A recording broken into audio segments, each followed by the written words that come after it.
contre 1 pour le PDS. Des résultats jugés satisfaisants même pour le Parti démocratique sénégalais qui soutient que la formation se porte très bien. Voici pour les titres, tout de suite le développement.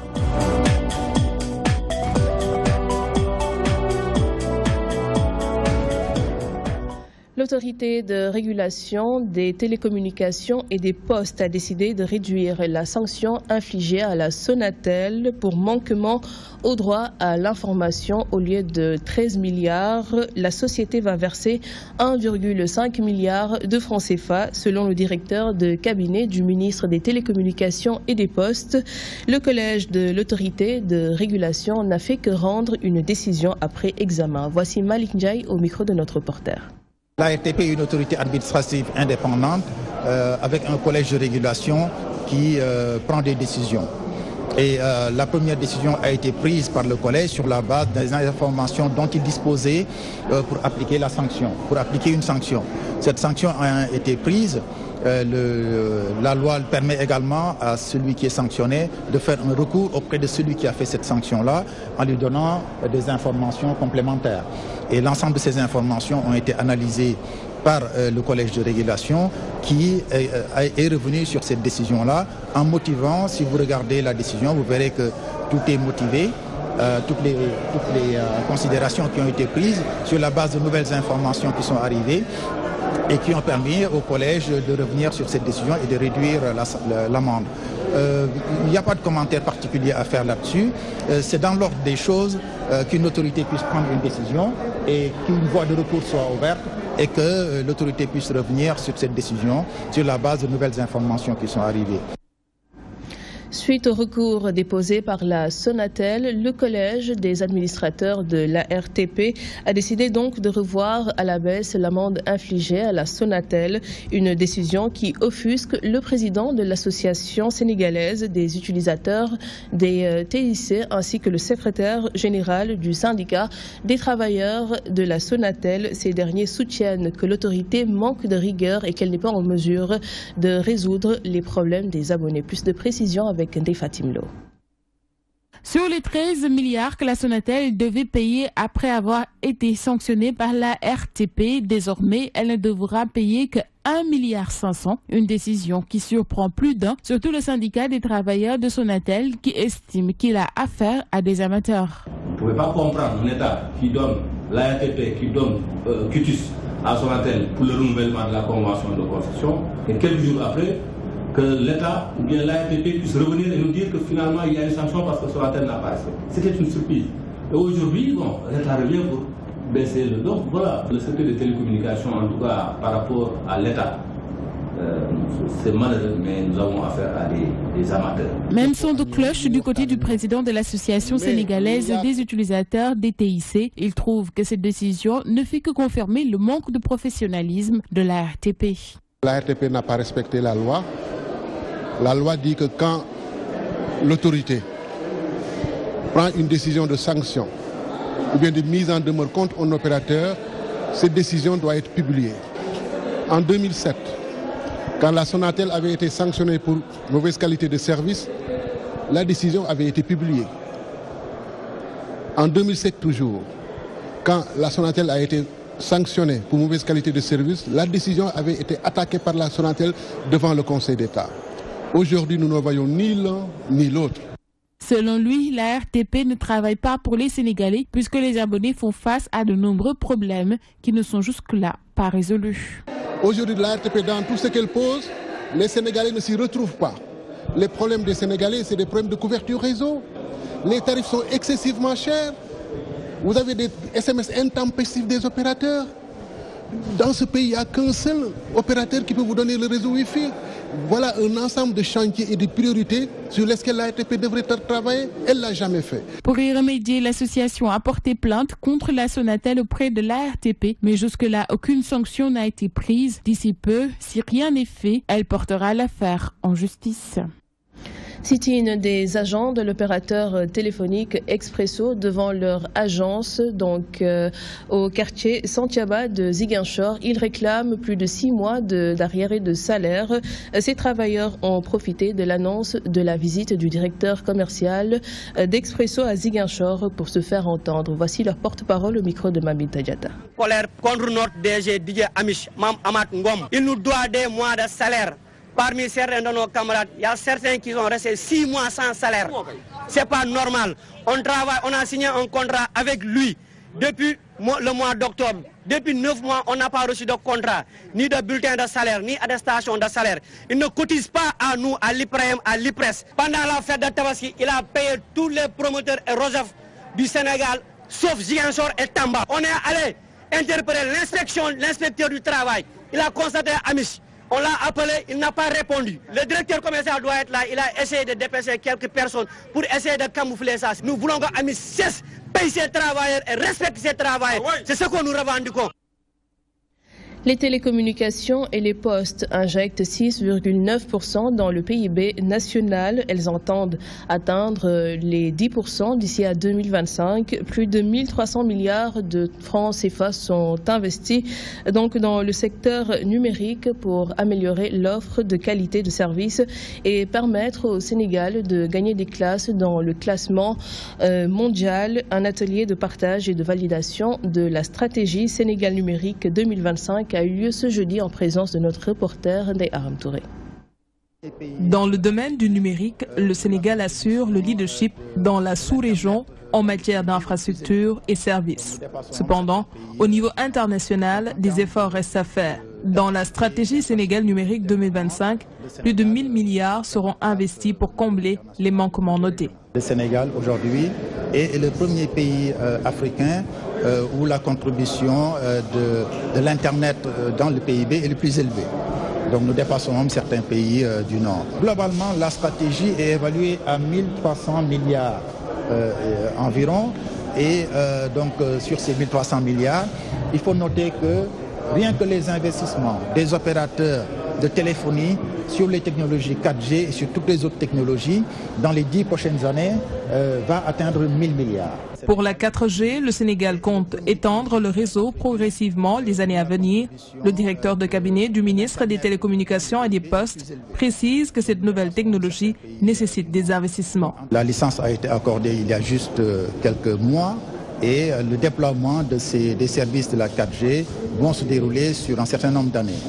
Il est prévu que le Sénégal soit couvert à 65% de la population dans les 5 prochaines années et à, disons, 90% de la population d'ici une dizaine d'années.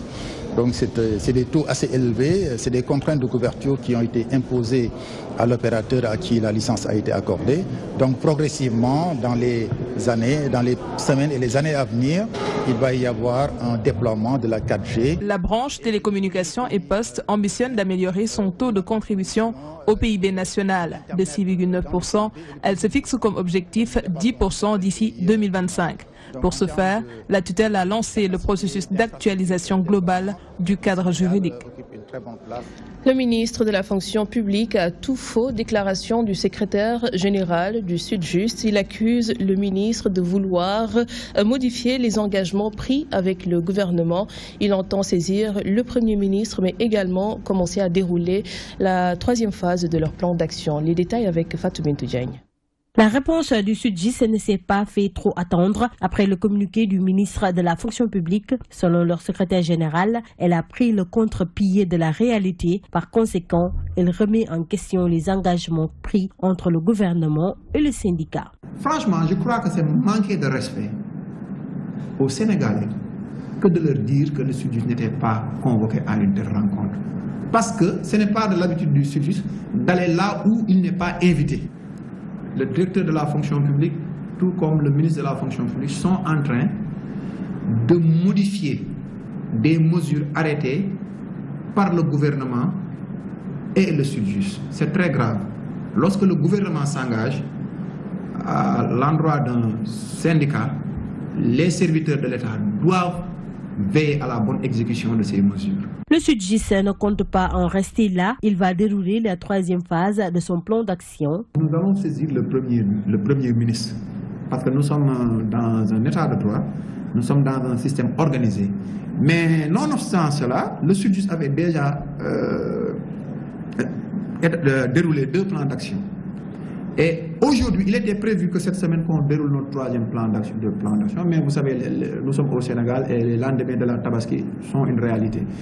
Donc, dès la semaine prochaine, nous allons dérouler notre plan d'action. Parce que aussi, nous sommes un syndicat, nous avons le droit d'exercer la grève. Selon le secrétaire général, le Sud-Just a toujours prôné les négociations. Toutefois, il compte durcir le ton pour que leurs projets puissent être adoptés. Ces projets visent à moderniser la justice. Le nouveau rapport mondial de suivi sur l'éducation 2016 de l'UNESCO montre que l'éducation a le potentiel de stimuler la réalisation de tous les objectifs mondiaux, d'où la nécessité pour les pays africains de renforcer les actions pour la promotion de l'éducation, ce qui pourrait éliminer les inégalités sociales et participer au développement économique du continent. Le rapport démontre que 33 millions de jeunes ne sont pas scolarisés. Des mesures urgentes vont être prises afin d'atteindre les objectifs à l'horizon 2030. Adjara Sissé. 33 millions, c'est le nombre de jeunes qui ne sont pas scolarisés en Afrique. Parmi eux, 50% sont des filles qui risquent de ne jamais connaître le chemin de l'école. Face à cette mauvaise performance révélée par le rapport mondial de suivi sur l'éducation en Afrique de l'Ouest et du Centre, une réflexion s'impose. Avancer ou rester toujours en retard selon les acteurs du secteur. Jusqu'aujourd'hui, on a en Afrique à peu près 60% de population analphabète. Ça, c'est pas acceptable. On est dans le XXe siècle et toujours on parle de développement sans éducation. Et donc quand on regardait les résultats d'investissement éducation sur le niveau éducation de base, c'est encore négligeable. Parce qu'on n'a pas atteint jusqu'au maintenant 50%. On est environ 50% pour le primaire. Et quand on allait dans le niveau secondaire, c'est que 15% de population qui complète l'éducation secondaire. Comment arriver à un développement durable ? Les disparités entre les familles pauvres et riches restent très vastes. À cela s'ajoute la qualité de l'enseignement. Le problème linguistique, entre autres, se dresse comme obstacle afin de lutter plus efficacement contre ce phénomène. Et deuxièmement, c'est les conflits. On sait que les conflits, 35% des enfants qui ne sont pas scolarisés vivent dans des zones de conflit. Et ça, c'est une statistique très, très inquiétante. Ce qu'on propose généralement, c'est qu'il faut mieux cibler maintenant les financements, tant l'aide internationale que le financement intérieur, que les bourses d'études. Et notre rapport montre que seul 1% des bourses d'études qui sont octroyées par le gouvernement vont aux étudiants mobiles des pays en voie de développement. Défini dans l'agenda 2030 pour le développement durable, ce rapport est un moyen important de suivi dont l'UNESCO s'est assigné afin de rendre compte des progrès accomplis dans la réalisation des cibles de l'éducation. Plus de 10 000 cas de divorce recensés au Sénégal en 2015, un chiffre qui interpelle plus d'un. Le divorce, bien que reconnu par l'islam, n'est pas un acte recommandé. Même son de cloche du côté de la justice qui soutient fixer de longues procédures pour donner la chance aux couples de se réconcilier. Du côté de l'Église, par contre, l'on reste catégorique. Le divorce est formellement interdit. Je vous propose de suivre ce dossier signé Abigail. Le divorce est devenu un phénomène de mode. L'un des motifs les plus récurrents est l'incompatibilité d'humeur. Les causes de divorce sont nombreuses. Elles sont spécifiées par les dispositions même pertinentes du Code de la famille, notamment l'adultère d'un des époux, le défaut d'entretien par exemple, l'incompatibilité d'humeur qui est la cause la plus répandue, les injures graves. Donc c'est une liste que pose le Code de la famille et la liste n'est pas exhaustive. C'est un peu difficile sur ces situations, surtout au cas où il y a une famille qui s'est produite là-dedans. Bon, il faut qu'on essaye de comprendre. C'est pas facile du tout. Vraiment, c'est pas facile. Légui, fi ñu toll nii dafa bëri ay sëy ñaari weer 6 mois 1 an ñu ñaan daal Yàlla musal ci xale yu. autorisé par l'islam, le divorce est banni par le christianisme. Toutefois, les juristes avancent que nul ne peut retenir quelqu'un à rester dans les liens du mariage. Dans la religion catholique, le mariage célébré qui est reconnu par l'Église catholique, c'est le mariage qui est célébré devant le témoin qualifié de l'Église qui est le prêtre ou le diacre, et devant 2 témoins. Et ce mariage est dit mariage religieux. Et en cas de mariage religieux, en réalité, dans l'Église catholique, si le mariage est célébré dans les conditions qui sont prescrites par le droit de l'Église, célébré de manière valide, il n'y a plus de divorce. Il n'y a pas de cas de divorce, parce que cela, nous le fondons sur justement la parole de Dieu, la parole du Seigneur, qui a donné justement cette occasion à l'homme et à la femme de pouvoir tous deux ne faire qu'une à partir du moment où ils ont choisi de vivre ensemble. Le divorce n'est pas banni par la religion musulmane. C'est un acte autorisé, aussi bien pour l'homme que pour la femme. La demande de divorce peut venir de la femme, mais l'homme aussi peut prendre la décision de divorcer une femme. Donc, des 2 côtés, c'est possible. Mais Dieu a dit dans le Coran, craignez Allah, au nom duquel vous vous implorez, et évitez de rompre les liens du sang. Donc, personne ne peut obliger personne à rester dans le cadre d'un lien matrimonial, c'est-à-dire dans le cadre d'un mariage. Si l'un des époux décide de mettre un terme à ce mariage-là, le juge est obligé d'accueillir la demande, maintenant à charge pour l'époux récalcitrant ou l'épouse récalcitrante de supporter éventuellement des condamnations. Mais dans tous les cas, quand on veut sortir d'un mariage, personne ne peut vous arrêter et le juge ne peut pas vous dire d'être obligé de rester dans le cadre de ce mariage-là. Le mariage est sacré dans la religion et dans la société, raison pour laquelle une phase de conciliation est obligatoire avant toute procédure de divorce. jigéen bi soo ko divorcé itam doo ko divorcé rek dàq ko ndax dafa am idda te idda boobu noonu da nga ko war a respecté ko divorcé ba pare bàyyi ko may ko ñetti weer yoo xam ne da nga koy waajal mu doog a dem dañuy wax ne ñett mbaaxu jigéen maanaam ñetti règle yoo xam ne gis na ko loolu mooy maanaam ñetti weer waaye yooyu yëpp nag nit ñi respecté wuñ ko léegi da ngay fase rek bàyyi mu dem te loolu li ci jubla woon mooy diire idda bi juboo mën na ci am. S'il y a des cas d'incompatibilité ou s'il y a même parfois des menaces sur la personne qui est engagée dans un mariage, il y a évidemment ce qu'on peut appeler une séparation de corps qui n'a rien à voir avec le divorce. Les personnes ou les conjoints peuvent vivre sous le même toit en attendant que l'on puisse faire des médiations, en attendant que l'on puisse prier, en attendant que l'on puisse espérer vraiment que cette démarche qui est entamée puisse aboutir à une réconciliation donc des couples qui se sont donc engagés à un moment donné ou l'autre de leur histoire dans des situations de conflit. Et en ce moment-là, l'Église fait tout son possible pour aider ces couples-là à revenir sur cette situation et cette décision, à l'affronter, j'allais dire, avec beaucoup de foi et beaucoup de sang-froid, pour pouvoir tout simplement revenir à de meilleurs sentiments. Il y a ce qu'on appelle la phase de conciliation obligatoire. Dans tous les cas de figure, le juge est obligé, compte tenu des dispositions constitutionnelles, comme je vous l'ai dit, et en tant que juge de paix, parce que c'est le juge de paix qui se charge de la dissolution du mariage ou des questions matrimoniales. Lorsque ce juge de paix est saisi, il lui appartient, en vertu même de la loi, c'est une obligation qui pèse sur lui, d'essayer de concilier les parties. Toutefois, la procédure de divorce constitue toujours une polémique dans la société. Dès l'instant que l'homme prononce, dès l'instant qu'il se prononce, qu'il dit « j'ai divorcé ma femme », c'est fini. Donc le divorce devient effectif. Maintenant, il est mieux de consulter ceux qui étaient partis donc à la mosquée, et ce n'est pas obligatoirement ces gens seulement.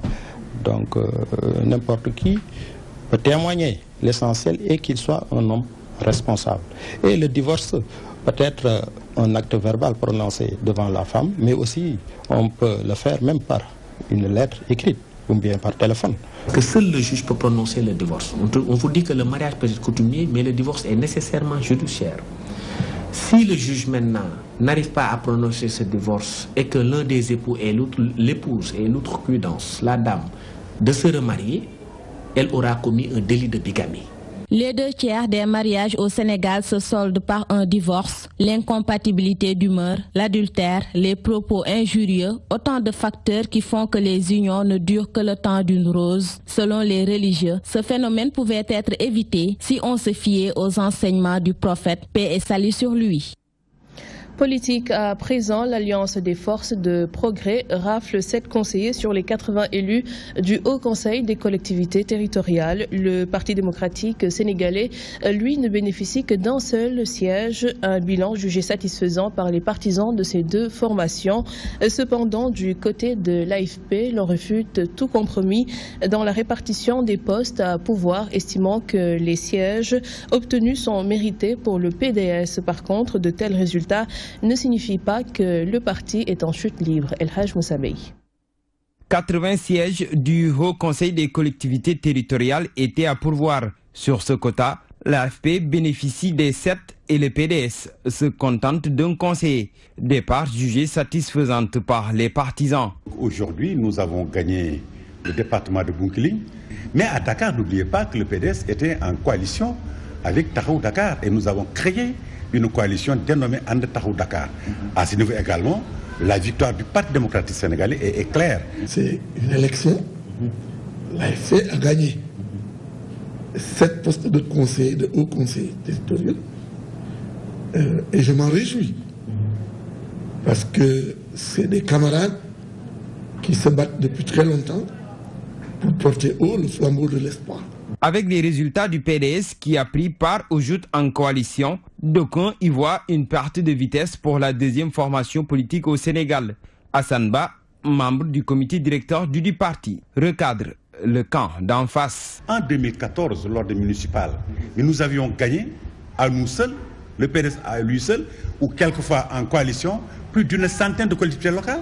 Pourquoi en ce moment-là, on n'a pas dit que nous étions minimes, que nous étions infimes? Non, ça, excusez-moi, c'est la presse du palais, véritablement, qui déconfigure la réalité. L'AFP, elle, pointait du doigt pour avoir reçu les honneurs du pouvoir dans le dispatching, balaye d'un revers de main ces allégations et croit que les 7 sièges sont bien mérités. Il ne s'agit ni de dons, ni de compromis, ni de quoi que ce soit. C'est une alliance électorale, département par département, en fonction des réalités du terrain.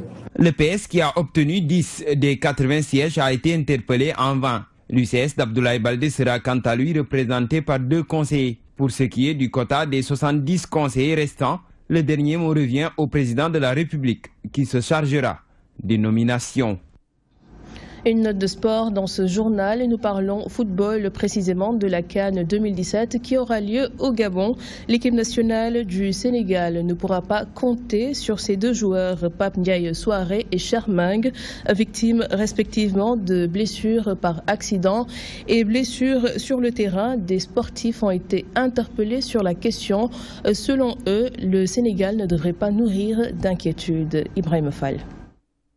Des blessures enregistrées dans la tanière, le couloir gauche de l'équipe nationale du Sénégal, amputé de ses 2 titulaires, que sont Pape Ndiaye Souaré, blessé par accident, et Cheikh Mbeng sur le terrain.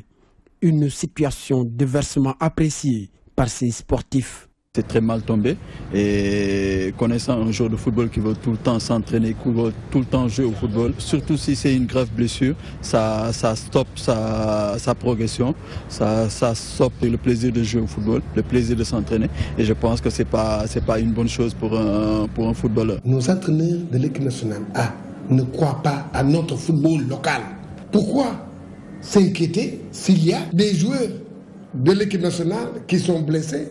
Et alors que le vivier est là, le football local. Le sélectionneur Aliou Cissé, obligé de compter sur d'autres joueurs, cela ne devrait pas poser de problème, selon ces sportifs. On a vu le dernier match, Aliou Cissé qui a fait un très bon match, qui a fait une très bonne partition. Et maintenant, c'est à lui de confirmer, avec la confiance du coach, avec la confiance du staff technique et de tous les Sénégalais. Je pense qu'il pourra faire le job. Et sans lui aussi, on a Boukari Dramé qui est là, et le petit Mbaye qui est à l'Inter de Milan. L'équipe nationale du Sénégal ne joue pas au football. Ça ne joue pas. Mais j'aimerais voir Aliou Cissé dans une équipe, c'est un latéral. Il joue sur les côtés. Et aujourd'hui, s'il y avait la fluidité, l'animation dans le milieu, au milieu du qui, où nos latéraux apportent quelque chose sur le plan offensif, oui. Mais là, on a une équipe qui ne joue pas. À 3 mois de la plus prestigieuse compétition africaine, autrement dit la Coupe d'Afrique des Nations, l'équipe du Sénégal commence à perdre des titulaires dans son effectif, ce qui nourrit des inquiétudes pour l'avenir.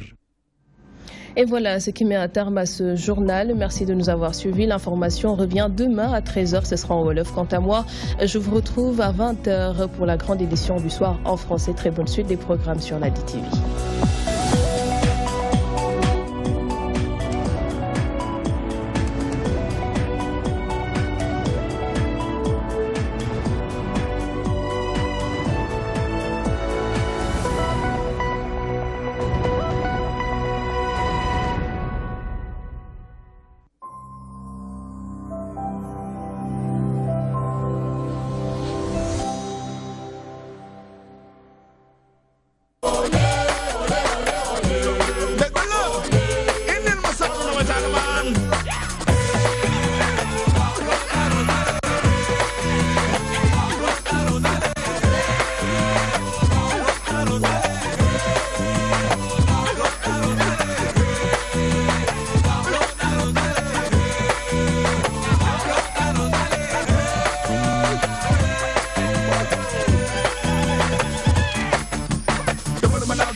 Assalamualaikum warahmatullahi taala wabarakatuhu.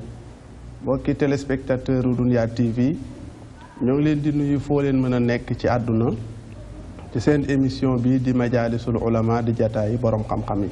tey nag tabarakallahu yàlla dogal ñu ñëw fii ci Tiwaawoon ci xadra bu tedd bi te bu ñu waxee septembre xel yi dem ci Xaaji Abdul Aziz ndax la 14 septembre 1997 ci la dëddu àdduna. mais soo bu ma la doon laaj ne la kan mooy Xaaji Abdul Aziz loo may tontu.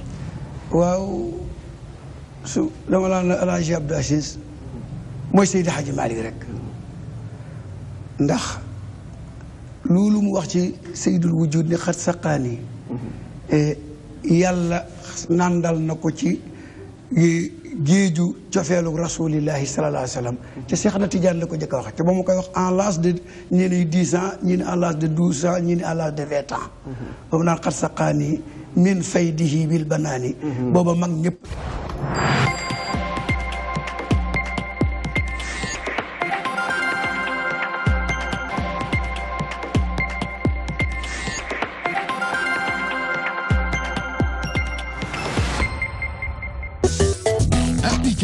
DTV. La magie de la télé vous suit partout dans le monde avec son nouveau service disponible sur les supports Windows, iOS, iPhone, Android et tablettes. La DTV sous vos yeux partout à tout instant. Avec la DTV, vivez la magie de la télé.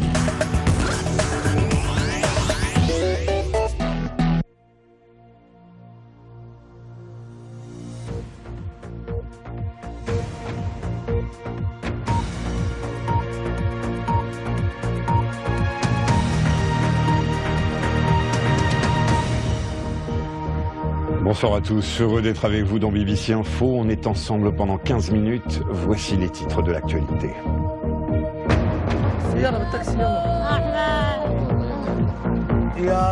Toujours pas d'aide humanitaire en Syrie malgré la trêve. L'ONU est furieuse et accuse le régime syrien et les rebelles de prendre les populations en otage. Interdire les vêtements de seconde main de plus en plus populaires, certains pays comme l'Ouganda y songent très sérieusement pour sauver leur industrie textile. Danser sur scène à 80 ans, des anciennes stars du ballet renouent avec leur passion grâce à une compagnie de danse pas comme les autres au Royaume-Uni. La trêve des combats a été prolongée en Syrie. Elle dure depuis 3 jours maintenant et pourtant des centaines de milliers d'habitants attendent toujours l'arrivée de l'aide humanitaire.